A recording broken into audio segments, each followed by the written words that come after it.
editorial assistant with Uru Books. And on behalf of the publisher, Uru, I would like to thank you all for coming out on Thursday evening to celebrate the launch of You Will Die in Prison by Bernard Phelan. This is a very special memoir by a remarkable man whose resilience and courage can inspire us all. Bernard endured a terrifying ordeal while in prison in Iran and yet remains a beautifully compassionate person. Someone whose quest for justice reaches far beyond himself. His endurance and survival are a testament to his unwavering spirit, something we at Uru were privileged to observe. Before we get started, I would like to just say a few thank yous. First of all, to the fantastic staff at Dubray, to the amazing Guildhouse team, Declan, you are there, to Bernard's literary agent, Jonathan. Thank you so much for trusting Uru with this book. To Alison Walsh, who was an excellent editor with this book, and to Bernard himself, of course, for allowing us the privilege of publishing this very important book. And also then thank you to everyone for coming out to celebrate this launch. Just a little reminder that the book is for sale, and Bernard will be signing copies after these speeches. And we are particularly honoured to have Antonis and Micheál Martin here with us this evening, and I would like to invite him now to say a few words. Thank you very much, Lisa. Dúspáile Bernard agus bhuiú se go bháil be fair bhuiachas a gháil de Bernard a sochtún cruide tachtain seo is títhe chun an lár táchtach seo a chuir Phelan seo go hifigiúil. Cucardig sa dhéanamh leis a sochtún tugra seo bhuiit amach agus an nachtain béad atá áthe le rú aige sa lár seo. Is lár an scothe agus beag na glúnta le tacht ag sín filethe go son over show. Just want to say, first of all, thank Bernard for the invitation to be with you this evening for the launch of Bernard's book, You Will Die in Prison. I want in the first instance salute Bernard for displaying great courage in reliving the experience and for sharing the trauma with the rest of the world. It's a difficult thing to do, but it's an important thing to do, to share trauma, because it offers insights, but also serves as a sort of a moral benchmark in terms of how societies should organise and how the world at large should engage and endeavour to prevent arbitrary detentions of this kind, which is becoming a more frequent occurrence in sort of geopolitical activity. And innocent civilians and innocent citizens are getting caught up in the most arbitrary and hateful practices, which is fundamentally against the very spirit of humanity, and of course fundamentally undermines our human rights framework. When we last met, I think in July of 2023, time moves fast, and I'm thrilled to see that you're doing so well under the circumstances. I also want to say how wonderful it is to see your husband Roland, and haven't had the opportunity to meet Caroline again, but I want to thank her, she was due here. And Caroline and of course Roland and your beloved father Vincent played such a central role in supporting you throughout your 222 days in captivity. It would be remiss of me not to mention your Irish Labrador, Ulysses, who gets a nice shout out in the book. And I'm sure Ulysses is delighted to be reunited with you, and no doubt is keeping you and Roland busy and indeed happy in equal measure. As we gather here today, this evening, to launch Bernard's book exactly 2 years to the day that he was detained in Iran, it is impossible for us to truly understand what Bernard lived through during those 222 days. I was struck by Roland's foreword to the book, which in many respects encapsulates the roller coaster of emotions that Bernard and those who loved him experienced. Roland's moving account of being reunited with Bernard is both touching and heartbreaking, and that they both had to live through what they did. Bernard, there's no denying, as I said, that your book makes for very difficult reading, and I'm sure that the process, as I've said, of recounting your story has not been an easy one for you. And reliving those 222 days, no doubt, will have taken its emotional and physical toll on you also. That being said, I do hope that in the process of writing your story, it became quickly evident to you just how much support there was for you across Ireland, France, and in other places, both while you were in detention and since. I do hope that that brings you some comfort and solace as you continue on your road to recovery. As one reads Bernard's book, it is clear that a central motivation for him in writing this book was to acknowledge the tremendous outpouring of love and support that he received. And in particular, Bernard pays a moving tribute to Roland, Caroline, and his father Vincent, to whom the book is so deservedly dedicated to. As Bernard rightly notes, they too suffered greatly. I know from my own engagement with Bernard's family throughout his detention, the enormous strain that they were under. And I want to pay tribute to them for their steadfastness in supporting Bernard throughout his ordeal. Their resilience and determination, combined with, dare I say, an infinite patience, but also sort of a deep understanding of the various moves and complexities of endeavouring to get someone released in these circumstances. They navigated the entire situation extremely well, if I can use that phrase.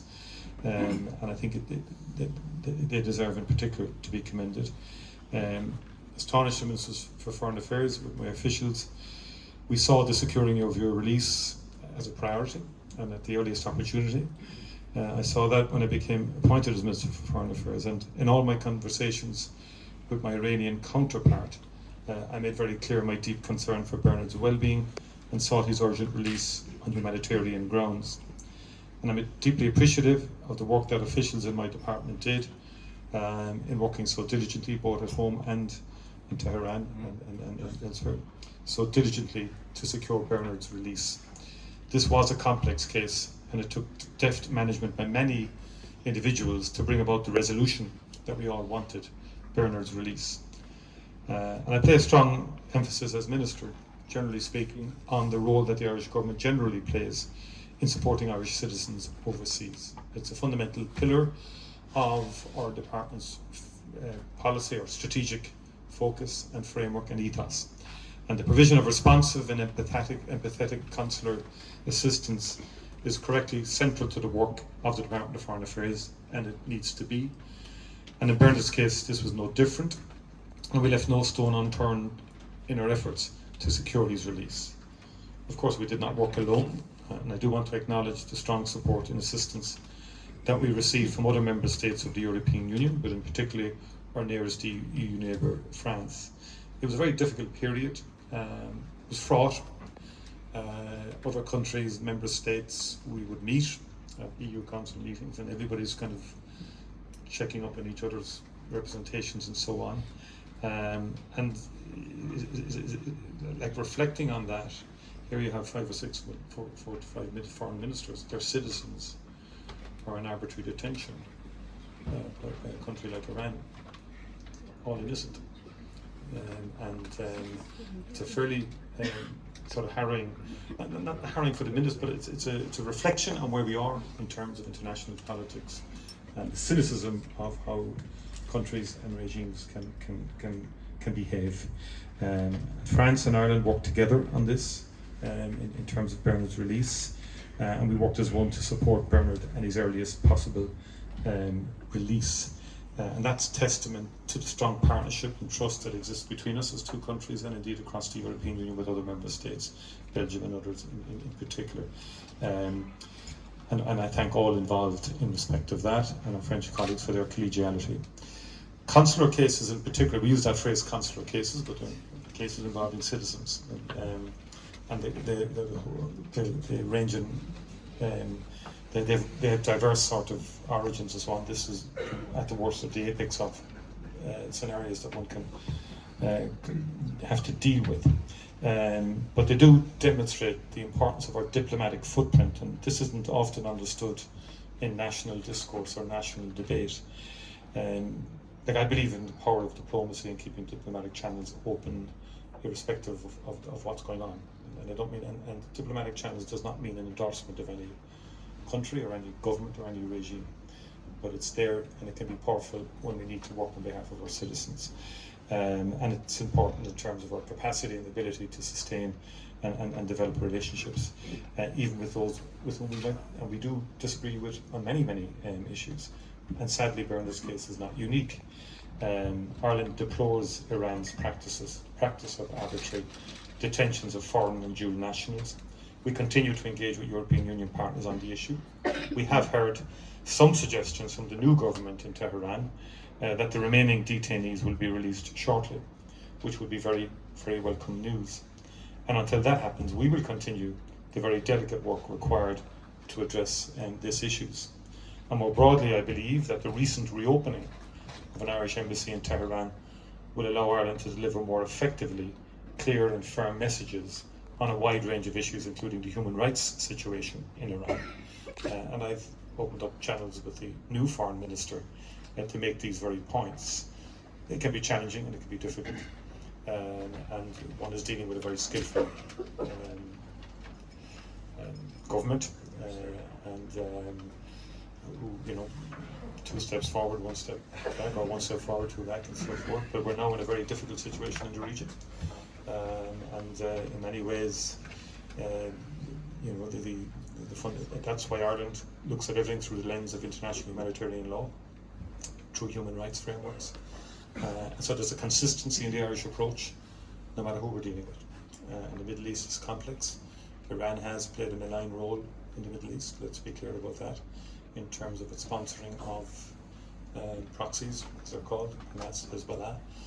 That sometimes doesn't get, if you like, narrated or covered, but that is a factor in the complex and horrific and shocking violence and war in the Middle East right now. And we have been very consistent. We want a ceasefire in Gaza, release of hostages, because even the taking of hostages is horrific, that Hamas did.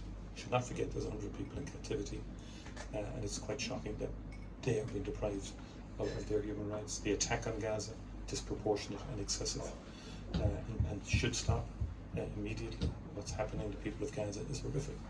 And likewise in terms of Lebanon now and the West Bank.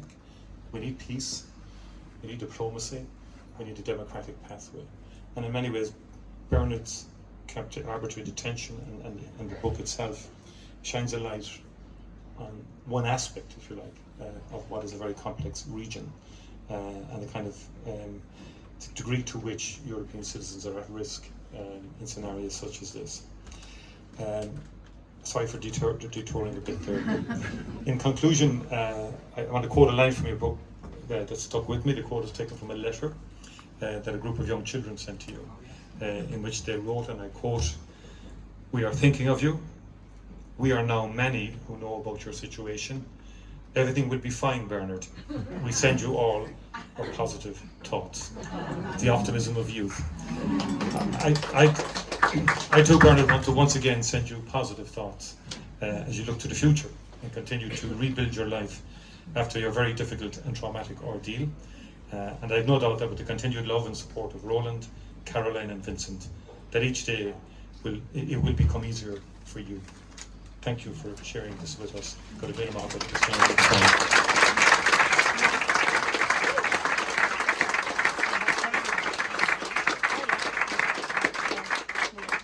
I apologise for the suit. I have a dicky bow event afterwards. Thank you so much to you, Taoiseach. I'd like to pass over to Bernard. Don't worry about that. I'll get it. I'd like to just pass over to Bernard now, who is going to grace you with some speech. Thank you so much. Thanks, Lisa. Thank you, Minister. It's been a very emotional day today. Today's as probably most of you know, is the second anniversary of my arrest in Mashhad in eastern Iran on the evening of the 3rd of October 2022. It was the start of a living nightmare that was to last over 7 months, not just for me, but also for my husband Roland, my sister Caroline, and my father Vincent.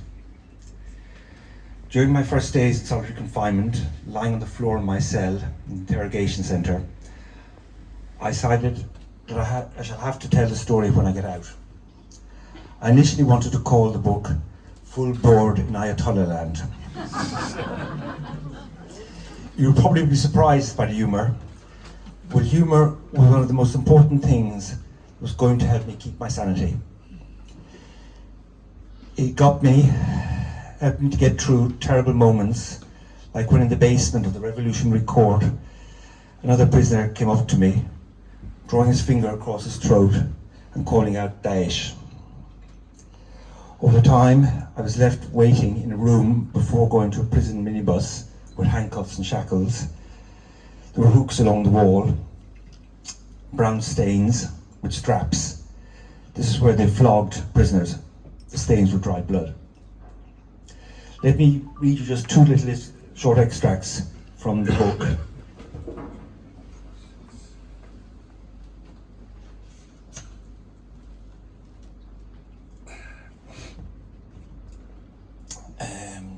Chapter 19, Court Visit. February brings another court visit, but I find out about it only when the guard chased me awake at 6 a.m. At the first checkpoint, I'm allowed to sit in a chair until my name is called. Once we're on the minibus, 2 women prisoners and a female guard get in. One of the women has a baby with her. It turns out the prisoner I am handcuffed to is the baby's father. I offer to swap places so that he'll be seated on the aisle near his wife and baby. The guard unlocks our handcuffs so we can exchange places. I wonder why the couple are in prison. There is snow on the ground in front of the court. My feet are freezing in my flip-flops. We ascend to the 3rd floor. It's the same judge.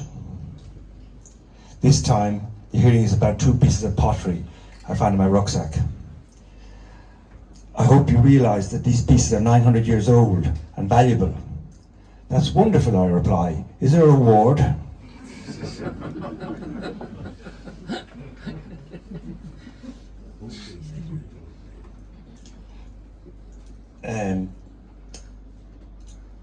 In the prison, our block, which was block 6-1, called Satan's Block, there was an aviary with birds in a prison. Really strange. Unlike some areas, the aviary gets cleaned fairly often. There's a door with a padlock to get in. One evening when a prisoner worker was cleaning in there, I quietly closed the padlock without locking it so the worker could not get out. I went round to the front to watch his reaction. You'd have seen his face. When he turned round, he could see me grinning, and then he burst out laughing. Now when someone's in the aviary and I'm around, they take the padlock with them. The Iranian government gave me a unique opportunity to discover how they treated ordinary Iranians. Without them, you would not be hearing about the life inside of one of Iran's biggest prisons.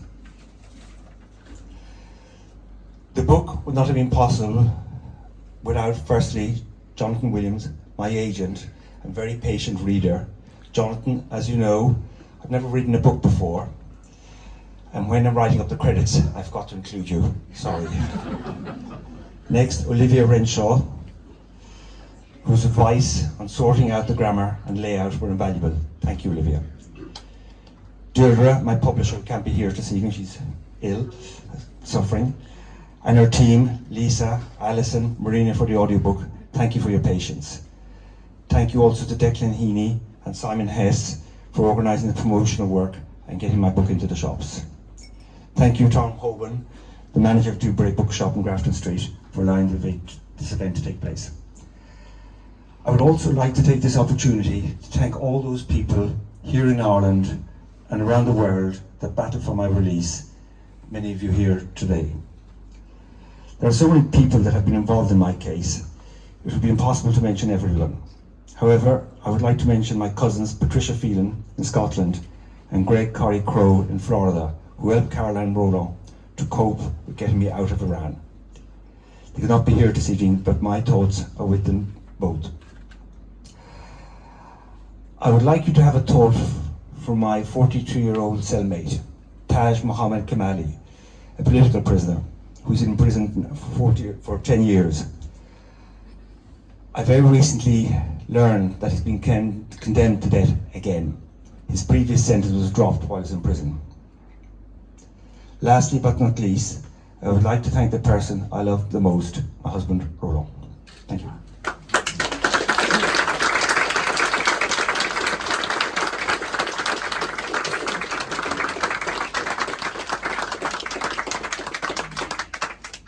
Thank you so much. Again to Antonishta and to Bernard for their wonderful speeches. I think you'll agree. Thank you all so much for coming out this evening. It's been a rather emotional and powerful evening, I think you'll agree, and we're so glad that you were here to share it. Bernard is going to be signing copies of his book. He'll be here all night. So we'll start the queue here. You can purchase at the cafe that's there. And have a great night, everybody.